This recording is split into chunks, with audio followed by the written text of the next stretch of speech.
यानी साहब के दिल दुनिया कान मुनाफक सही, तेरे कान ता यार पर आए ना, तेरा हुक्म ता रात हनेरी विच कदे छोड़ के गया दराए ना, ते जदा बनिया ही लोड़ ता बज पिया अजमैशा तू घबराए ना, कोई काविश ओ जा साबित कर जिथे तैं सदयाए असा आए ना। जानी साहब के ना ए ऐद हलाफी है, तू जो आया है सज के वेखण दे है, लोकी जो आदन लोकी आखण पे इथे बोग अज वज के वेखण दे, ते मना कर नहीं अखी दी बुकल विच ओ मुखे अपना कज के वेखण दे, ओ पूरे साल दी उधर लई वधिया अज जानी रज के वेखण दे। जानी साहब के ऐद कीता है पक्का नाल दिल दे, आइंदा किसे नू यार बनाना नहीं, ओ जेड़ा बोले बोल सा हस के जोरी किसे नू बोलाना नहीं,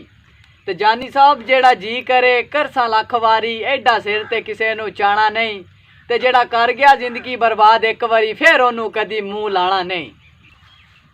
यानी साहब कि मैं अपने हाल इच मस्त रहना, किसे शह दी रब तो भुख नहीं,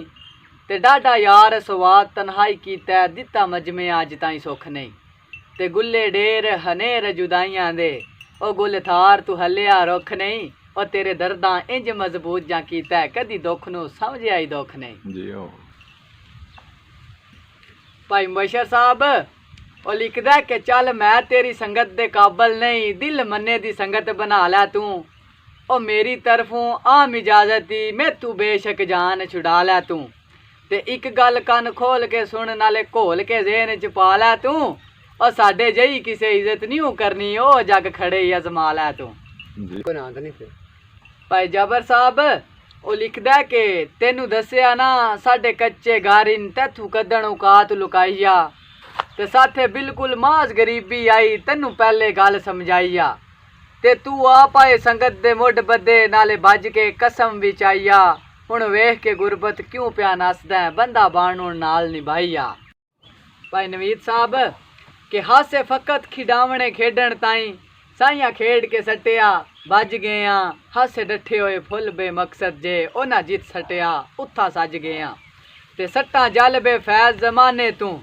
सिख लुगिया रहन दा चज गया, अग्गा चौधरी गलती नहीं करनी हिको सजन बना के रज गया। जो साहब ओ लिखदा के तेनू तेरे तख्त मुबारक होवन असां जुगियां आले ठीक आ, मशहूरियां दी सानू चाह कोई नहीं अन डिठे बाले ठीक आ, और तू वक़्त दा शाह असा गुरबत दे मेरा यार हवाले ठीक आ, तू आकावश हुसन दा शाह सदवा असा कोजे काले ठीक आ।